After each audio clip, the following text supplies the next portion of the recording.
Welcome to the HCTP Digital Inclusion Summit. At the Hispanic Heritage Foundation, we are very proud to support and collaborate with HCTP as we continue conversations about an inclusive and digital future for all.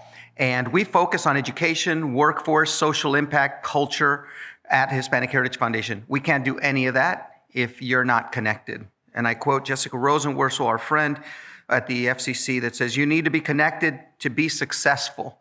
And that could not be any more true. We have amazing programs, and I was just at the White House talking about some of them because it was Space Week and we wanted to encourage more kids to get involved with STEM. But I am thrilled to be here among great supporters of Hispanic Heritage Foundation. I think Joanna was here earlier from T-Mobile. I see Emilio, my concert buddy from Verizon, was here.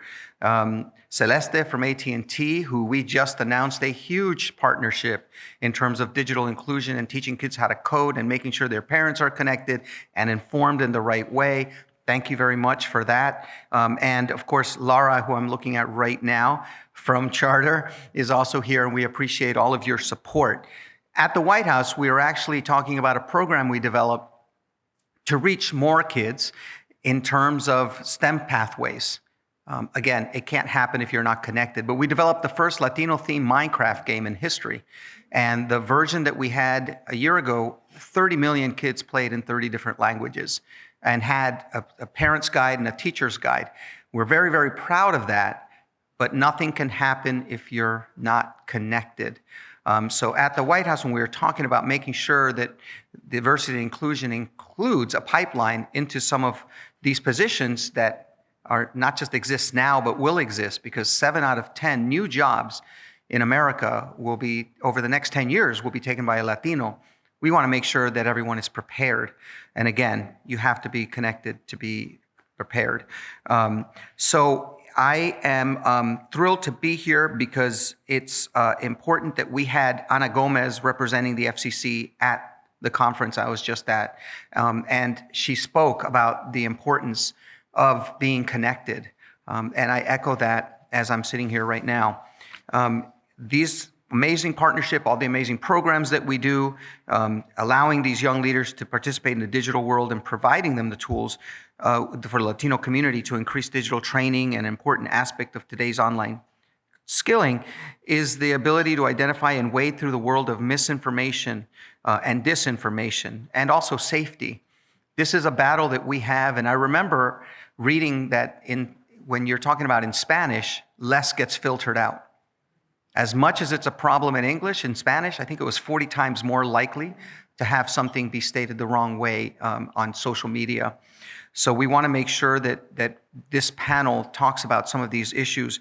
I was thrilled to talk to Roberta a little bit about some of the work that they're doing over there at Equis, and I'm thrilled that she's going to be part of this panel, along with Johnny Yang, and who is with the President and Executive Director of Asian Americans Advancing Justice, an organization we've partnered with many years over some of the programs that we did in terms of a diversity inclusion program. So thank you for always being willing to be in solidarity with all of our communities, which we need.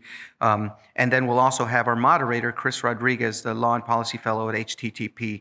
So let me bring them up right now and to continue this important discussion. And thank you for being panelists and experts in this space. Hi, everyone. My name is Chris. Again, I am honored to be joined here today by John Yang, the President and Executive Director of Asian Americans Advancing Justice, and Roberta Braga, the Director of Counter-Disinformation Strategies at Equis. First, I would like to set the ground as to what misinformation and disinformation is. Just to not make any assumptions that we all know what's going on. So misinformation is the false information that is spread, regardless of intent to mislead. Disinformation, however, is false or misleading information peddled intentionally to deceive, often in pursuit of an objective. For HTTP and our constituents, Latinos must be included in this conversation, as Latinos are more likely, we think, to receive, consume, and share fake news and misinformation online compared to the general population, because Latinos, like most of us, rely on digital media, i.e. social media for political information. We also think that false political information is more likely to reach Latinos as they spend more time on social media. The high rate of Spanish language use amongst Latinos, as social media platforms do not perform the same amount of fact-checking in languages other than English, and finally, the older generation's tech literacy, which is why we think that misinformation and disinformation is pervasive in our often in marginalized communities. So we hope that this conversation is informative when you leave here today. And let's get started. I think the first question I'll ask is, can you please tell us some work, Roberta, some of the work that you guys are doing at Equis Lab, and the same for you, John. Sure. Hi, everyone. It's really great to be with you today. My name is Roberta Braga. I'm at Equis Research, and I manage our Counter-Disinformation Strategies department. So what we're doing is we're bringing together public opinion research, so polling, surveys, and focus groups, and narrative analysis work to try to understand the impact of false and misleading information on Latino communities, to try to get a sense and begin to measure, it's difficult to do in this space, the extent to which Latinos are both familiar and believing in disinformation, and then how disinformation and misinformation is actually impacting their behavior. We are also doing a combination of capacity building work and policy work. Chris mentioned a lot of the research that we've done has shown how the theory of how Latinos engage with disinformation is different. But we found that Latinos actually engage with this information in much the same way that other communities do. A lot of what Latinos come across is first in English and then co-opted into Spanish. And we are also working to counter some stereotypes when it comes to the conversations about Latinos and quote unquote their susceptibility to disinformation. A lot of our research has shown that it's not the case that our communities are more vulnerable inherently or gullible, absolutely not. We are actually reacting very skeptically to things that we see online. And so one piece of work that I'll highlight before we dive in is we conducted a poll in 2022 of 2,400 Latino adults in the US, where we tested 16 false narratives. Each person saw 8. And what we found was that while the majority of Latino respondents were very familiar with the 8 narratives that they saw, the majority was also uncertain. They couldn't say with certainty whether these narratives were true or false. And of the people that were both most familiar and most believing, which were not the majority, they actually tended to be more affluent, college-educated Latinos who are very politically engaged, rather than low information, low education voters like we usually assume is the case. And so we're actually doing quite a bit of work to try to study these subgroups of people and which countermeasures might work most effectively for the uncertain versus the people who do see more and believe more disinformation on the internet. Sure. So let me tell you a little bit about what AAJC does. And perhaps the first way to frame this is we're a civil rights organization. And let's be honest, misinformation, disinformation is not new. We've had that forever, right? Going back to the founding of this country, going back to literature, literally the printed word, the spoken word. But what we see now, why this is such an important topic now, is because of the scale that this happens, because of the reach that it has, and because of the impact that it has. And so for us at AAJC, our focus, perhaps understandably, is number one, how it impacts our community when it comes to civic engagement. Anything from voting to immigration to census to sort of how it harms our community. But then number two, the focus being on in language. Because as we all know, there is work, quite a bit of work, a number of organizations that are doing work in English. Where there is a gap right now is in Asian languages. And you will notice I always say Asian languages because obviously for the Asian American community, that's a huge plethora of different languages. So what we do is we have people on our team, Nicole is here in the audience, as well as Jenny and Emily on our team that really focus on this. And then we have contractors that work in all of the different languages. We try to monitor the different trends that we see what is happening, and then work with our community groups to make sure they understand what sort of misinformation, disinformation is out there, and give them the tools to do that inoculation work, to do that informative work, knowing that the best people to do that inoculation work are really the groups on the ground, right? And again, focusing on that in-language piece, because one thing that's important to recognize is for our Asian American community, about a third of our community are what we would consider limited English proficient. And so how do we reach them where they are and understanding the nuances of language? You know, the last example perhaps I would leave you with, although this isn't in the sort of the text space, is more traditional pen and paper space about misinformation, not disinformation, because disinformation is intentional, right? That's typically how we would classify. Misinformation could just be negligent. The Census Bureau, this was in 2010, conducting the census. To their credit, they were translating posters in different languages. They translated in Vietnamese. The problem was when they translated the word census, it was problematic. Now, you could think, right, like census, it's a government survey. That sounds innocuous. The way they translated was government surveillance. Even in English, surveillance, pretty close, right? So once you translate it in Vietnamese, obviously surveillance has a very different context, especially in a country that went through communist regimes and had that different notion of what the government would do. And so that's why it's so important for community groups like all of ours to be involved in on the ground, recognizing when that misinformation, disinformation happens, work with all of the different, whether it's tech companies, whether it's government, to really understand it and to address it head on.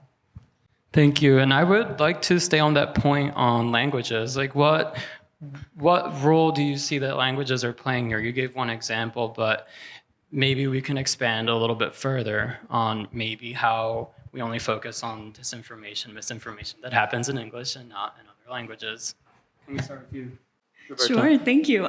So Latino communities, at Equis we say this every day, are not monolithic. In the United States, we have English-dominant Latinos, Spanish-dominant Latinos, and more often than not, bilingual or multilingual Latinos, which means that we're engaging with information both domestically and internationally in a very cyclical and borderless way. And so we are constantly seeing things on YouTube. A lot of Latinos, 47% of Latinos in the US use YouTube for news and information frequently throughout the week. On WhatsApp, more than 50% of Latinos use WhatsApp for news and information more than any other ethnic group. And so we're coming across this information in multiple languages. One issue that we come across is that there is an asymmetry, and I know this got brought up earlier. There's an asymmetry in how social media platforms tend to invest and engage with English versus non-English language content. Anecdotally, we've seen a lot of research that shows that Spanish language content often stays up longer, sometimes months or up to a year, than their English language counterpart. And so in cases where this is a clear violation of platforms' terms of service or specific content is clearly violating, sometimes it gets labeled, pulled down in English, but very infrequently will that happen at scale in Spanish and Portuguese, according to our monitoring. And so I think that's one issue. The other issue is that there is still in the United States a really sizable void in reputable Spanish language news and information. Univision, Telemundo, other outlets have covered some of that space. But again, because a lot of Latinos are consuming information in non-traditional spaces,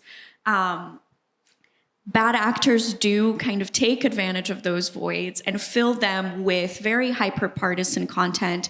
And so, for example, we see a lot of explainer videos that try to frame, sometimes not always in an outright false way, but in a very misleading way, certain issues that are divisive for communities. And they play into, to John's point, fears about past histories or experiences that Latinos might have had in their home countries or through generations of being in the US, fears of corrupt governments, suspicions around intent that government might have, suspicions about certain policies and the effects they might have, and also a skepticism about whether government is or is not delivering for our communities, because our research shows even for Latinos who've been here in the US for generations, a lot of them still feel like guests in this country. I'm originally from Brazil. I've been in the US for 25 years. My parents have as well. We grew up in Wisconsin, of all places. But they still bring that up. They feel like they're not heard. They feel like guests in this country, even though we're citizens and we've been here for 25 years. So that is one way I think language is meaningful. Let me double down on the ethnic media piece, because I completely agree is that there is, in the Asian American space, likewise, a dearth of ethnic media. And there needs to be more investment there, because in that void, you have the misinformation, disinformation, the bad actors that will use the YouTube channels, that will use WhatsApp, that will use WeChat, although WeChat is just a different beast in itself, right? To feed that misinformation, feed that disinformation. So really investing, finding ways for all of us to continue to invest in that ethnic media is absolutely important. The second thing I would say is just that cultural sensitivity piece again.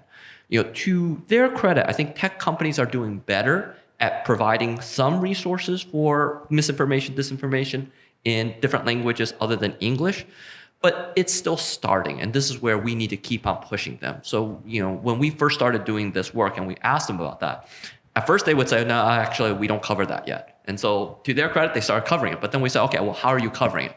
And we discover that there were a couple of companies that were using contractors from the Philippines or from India.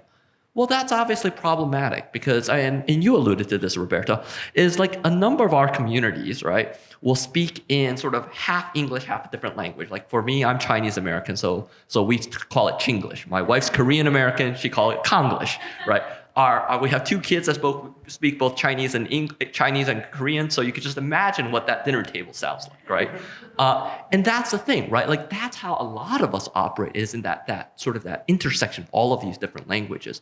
So unless you have someone that is culturally competent from the United States or understands these different nuances, then they're going to miss out on some of the misinformation, disinformation that is happening, right? So that's the next level of investment that we really should be pushing tech companies, and making sure that the government understands as well, is how to provide the resources in a way that is actually meaningful and impactful.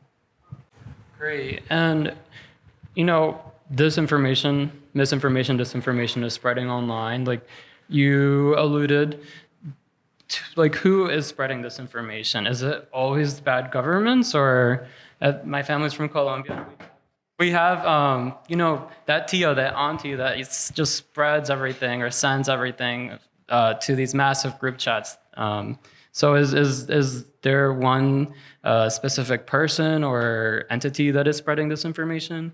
No, not at all. So I would say a lot of times, I don't know if anyone in this room has gone to journalism school. I did, and there's this concept of hypodermic needle effect in journalism school, where you presume that a bad actor or some sort of like foreign other is injecting information into your passive brain, and you're passively taking that in. And I think sometimes when we think about disinformation, especially discussing minority communities like Latino communities, we tend to frame it that way. But the reality is that Latinos, again, are not a monolith. Some are more conservative, some are more leftist, some come from different countries. And so a lot of the time, what we're actually seeing is Latinos themselves are spreading disinformation and misinformation that kind of plays at their own values or their own identities, things that they identify with. Sometimes that means amplifying certain narratives from foreign governments, but more often than not in the US context, it means amplifying certain narratives from a certain political party or a political leader that they identify with. That is mixed in with disinformation and misinformation that's spread about our communities. So for example, a lot of the immigration disinformation or misleading content that we see is actually targeted at white communities about Latinos. And so oftentimes we assume, Latinos, they really care about immigration. That's the thing they care about the most. Not true. Or immigration narratives are targeting Latinos, but actually, no, that's not the case. The majority of what we see circulating is about Latinos targeted at white communities. And so I think there is no one set of bad actors necessarily, but there are a few. And I would highlight, just to kind of end this thought, some of the worst actors that we see are actually just pundits or influencers who populate those spaces that I mentioned earlier where Latinos are consuming information, but they're people that are making sense of the world in their own way and interlacing their opinion with sense-making information, with news. We see this a lot on Spanish language radio, for example, as well. And so I think it's not foreign governments or foreign influence operations all of the time. I think it's communities themselves or others wanting to alienate our communities by targeting other communities, or communities that are trying to pit, for example, Black and Brown communities against each other. That was something we saw in the 2020 elections. So it's really a plethora of actors, which I think for some of us working in this space makes this kind of an existential, terrible, never-ending issue. But we actually find that the majority of people aren't believing it all, so that's a great thing. This is why these conversations are great, because you talk about people trying to pit the Black and Brown community against each other. There's people trying to pit the Black and Asian American community against each other. And likewise, the Asian American and Latino community against each other, right? Because that we saw that in the 2020 election as well. It was most typically around crime, right? It's portraying it as a Black issue and that Asian Americans should be scared. This anti-Asian hate that we're feeling is because of the African American community. And when we traced some of this, it was spread by white supremacists or white supremacist types. There were some Asian American male bad actors, misogynists that were bad actors in this. So I want to sort of call out our own there as well. But the idea was that they would spread these videos. And I'm not saying these videos are fake. These videos of an African American male, most prototypically attacking an elderly Asian American female. And then to portray the image that that's what was happening throughout the entire country.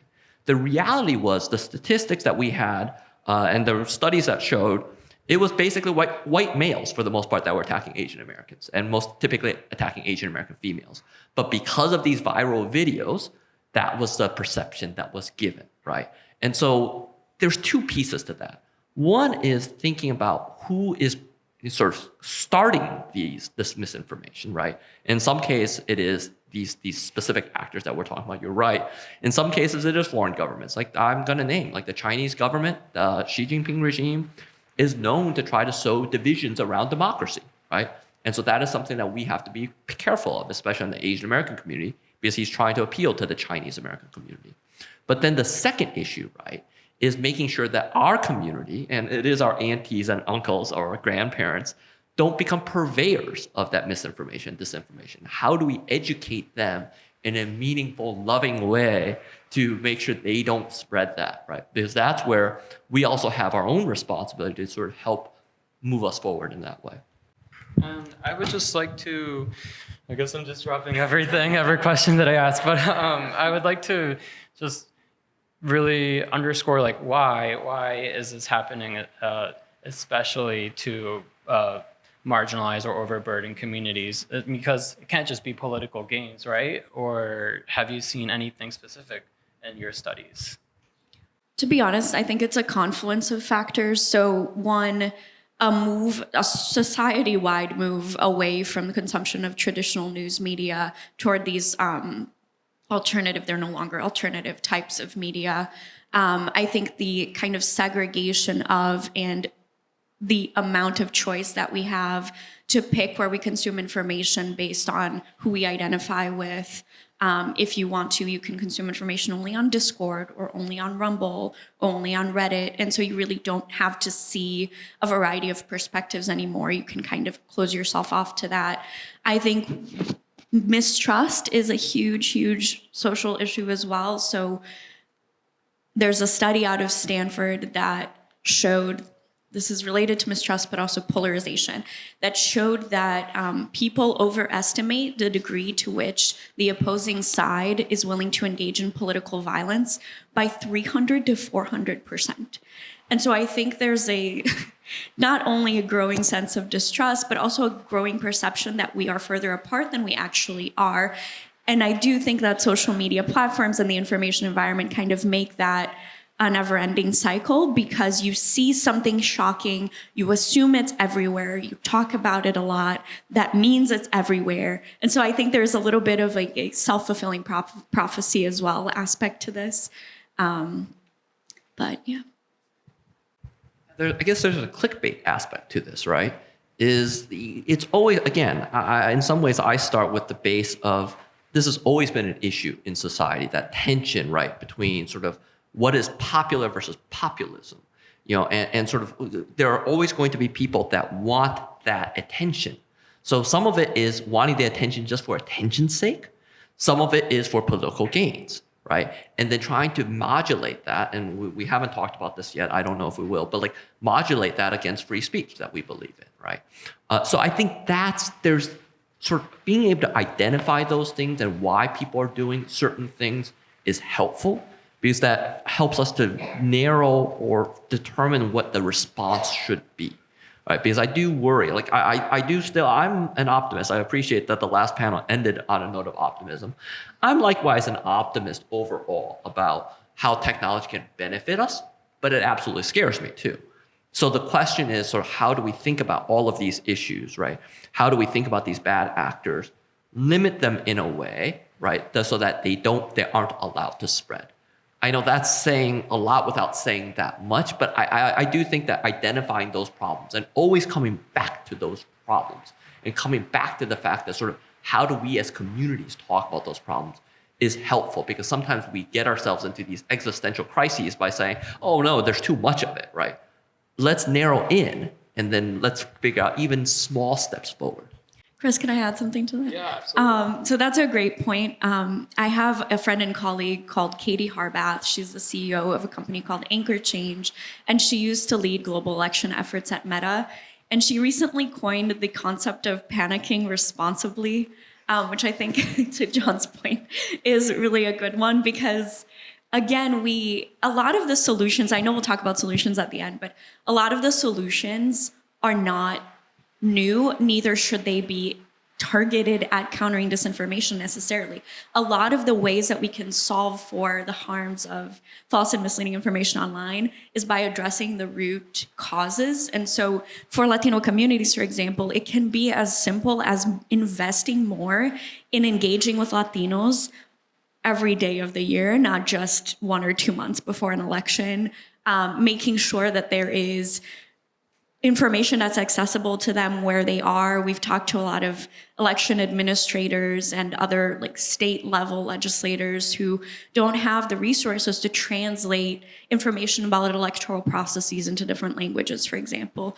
That to me seems like a really easy fix, and it would go a long way to sort of addressing how these things usually then get exacerbated online.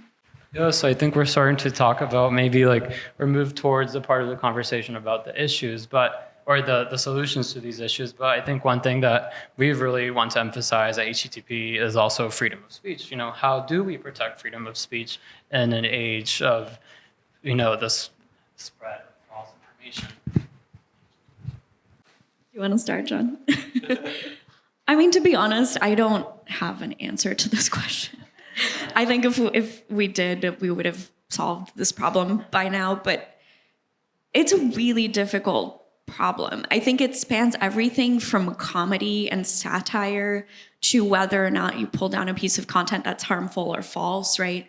I don't think the companies have perfected this at all well. The least they can be doing, I think, is equitably implementing their terms of service. So to the extent that they have outlined what is a violation of the terms, at least act on that in an equitable way between English, non-English language. But one thing I would say about the freedom of expression concept is when we talk about solutions, I don't think legislating on content is the answer, right? So that is really nuanced and difficult. I don't think that we want to criminalize content. We want to criminalize behavior and elicit coordination and the use of certain tools for bad behavior, not what you and I say on the internet necessarily. though there are a lot of caveats to that. For example, if it's an immediate threat to someone's life, right? And we have gotten there. We just then need to implement that. I think there's a difference between freedom of speech and responsible speech. And that's something to come back to, right? Is certainly people could say what they want, but how do we normalize responsible speech? I think about some examples in our communities, for example, around immigration. It used to be that the term chain migration was used, just normalized it, until we all, as a community, as an immigrant community, said, no, that's a dehumanizing term, that's xenophobic, that's racist. And now, mainstream media does not use that term, or if they are quoting someone that uses that term, they put it into context.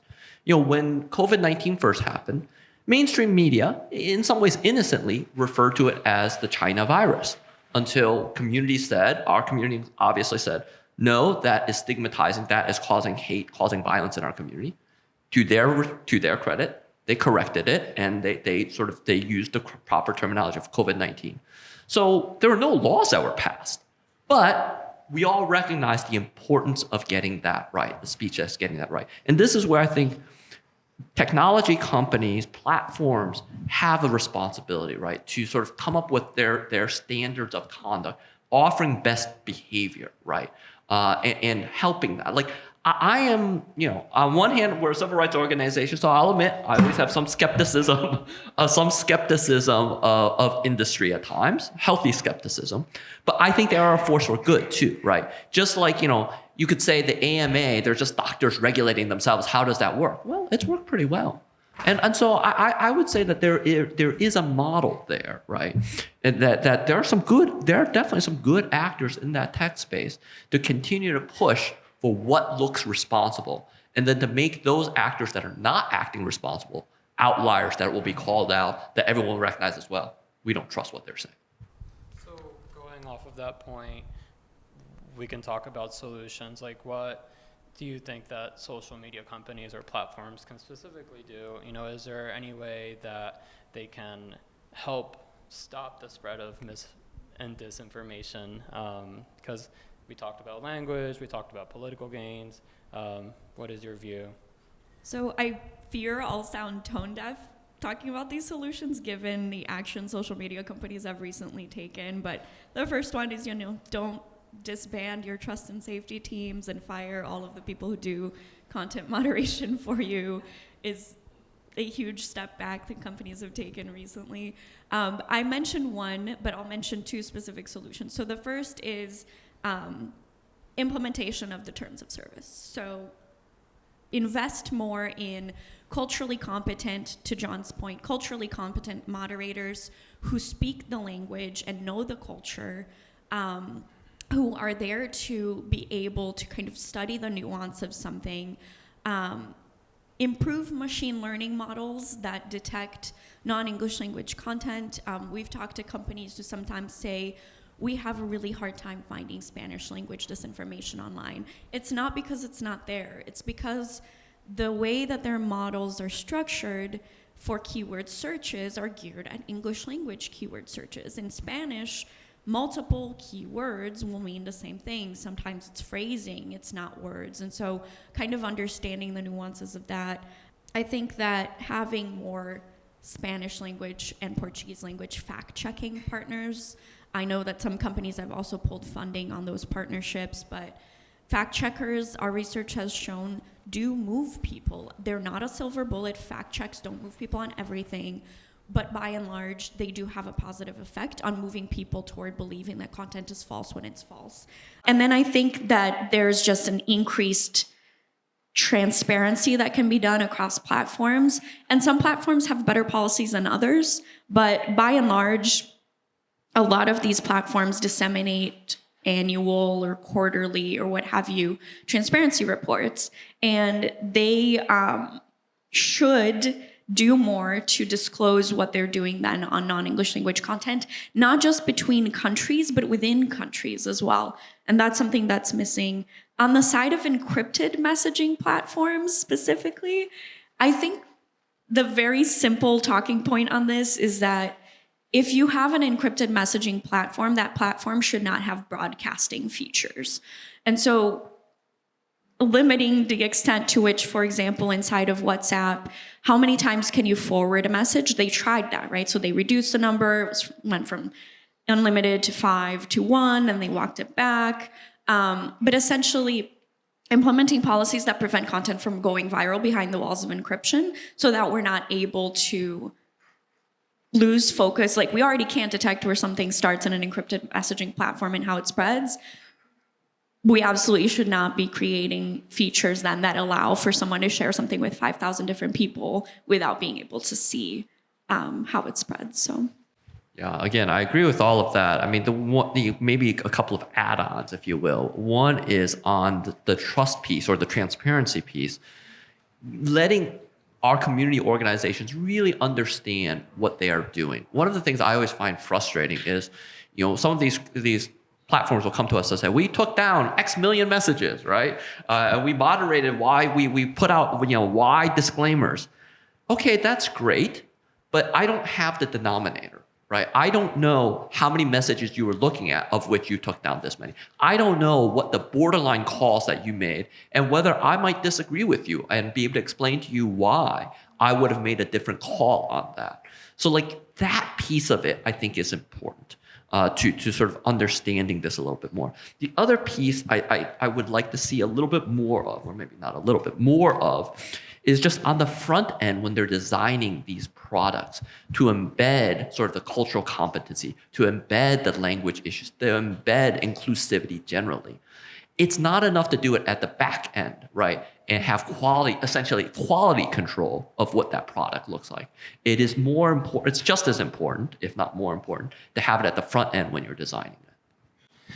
And then we talked about industry, like what role can we as civil society or the government play in, I guess, hampering down? Because, well, I guess like a two-part question, like what harms do you see happening in the future if we don't do something about this? I know that we have an AI panel coming up, and AI was brought up earlier. I don't think that we should double down on talking only negatively about artificial intelligence, but I think that for our communities, there are 4 specific concerns that we should address in regulation. The first is that these models are created by a certain type of person, and sometimes that means then that biases are inherently kind of built into the models that we need to be aware of. The second thing is the majority of the content on the internet is still dominated by English language. And so being aware that in non-English languages, when you prompt generative text-based artificial intelligence, for example, to create text for you, you might come across content that is biased. So for Latinos, for example, I've put in prompts to test things where the first thing that ChatGPT kind of pops back out is some sort of framing around Latinos being victims of disinfo, right? Which we talked about, but I think that's a problem. And so I think just being aware that these tools will propagate existing biases, being aware that these tools don't have the capacity to verify information in real time and therefore might be amplifying existing false or misleading information. And then the last thing is there are some, talking specifically about large language models, LLMs, there are some proprietary LLMs that have some guardrails. So ChatGPT, for example, has some guardrails that reduce the likelihood that you'll be able to produce harmful content. Sometimes it'll reject your prompts.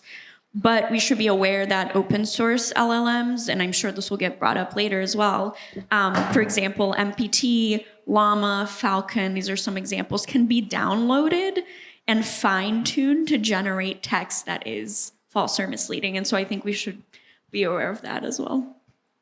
I guess I would end this conversation the same way I started, which is, as a civil rights issue, any new issue that comes up has a potential to be beneficial to marginalized communities like all of ours, but also has the danger of furthering that divide. Right, and that's what I'm very worried about. Just like people say, well, to take like the banking industry, like offering loans is great. Well, it is for a system of people that know how to get loans. Offering more information is great. It is for a community that understands how to digest that information and has information that is being fed in the way that they understand, right? And so it's the same thing here. It's like we have to challenge some of those assumptions and make sure, like in order to make sure that we don't fall further behind or we don't get used as a political wedge or otherwise, that we don't get turned against each other. We have to challenge these assumptions about how this information is being created, how this information is being fed to us. And then we have to challenge ourselves about how we are spreading that information per van to others. Well, what a conversation. I am so glad to be joined here today with you guys. I think that this has been a great conversation. And I just wanted to ask one last question if you have any final remarks. We also have some great people here from not just DC, but other states in the country. So any last things? I think I just wanted to kind of double down on something that I said earlier, which is I really do think that as a society, we need to be more careful with how we talk about susceptibility to disinformation so that we're not propagating stereotypes about communities. I think when it comes to Latinos, we are not falling for everything online. We are highly skeptical and uncertain. And I think that opens up a lot of opportunity, not only for civil society and media to double down on engaging with our communities in a year-round way, but also for us to work with our communities on potential solutions. We did research last year on trusted messengers, where we tested 3 personas: a local journalist, an advocate, and your friend next door, to see which one would be most effective at reducing uncertainty and moving people toward believing false content was false. And the local journalist was the most effective messenger of the 3, even though all 3 of them were effective. And the local journalist was most effective, even though people self-reported thinking that that persona was the least likable, less trustworthy. Still, something about the institution of journalism moved people away from believing in false information. And so I think doing more studies around trusted messengers, working on the ground with our communities, and kind of going beyond traditional media literacy or fact-checking to try to invest in addressing some of those root causes. One narrow thing that we didn't touch upon that I would, especially since we're here in DC, that I would encourage everyone to do, get our lawmakers more involved and get them to listen to all of us more. Because they can do some pretty good things. Like the AI Bill of Rights that the White House produced, I think is a pretty good start. I would love to see more in Congress. Like the Senate has been holding hearings on AI. How much have they included our groups in those discussions? They're closed door discussions. They've invited tech companies in. We've really had very little access to that.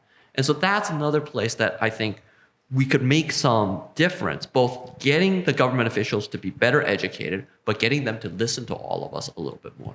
And on that point, I would encourage you all to look at the Listos Act by Senator Ben Ray Lujan's team. It is focused on transparency around non-English language content moderation. So I think that's a good piece of legislation, and hopefully we'll move forward. Well, thank you. Please welcome with a round of applause.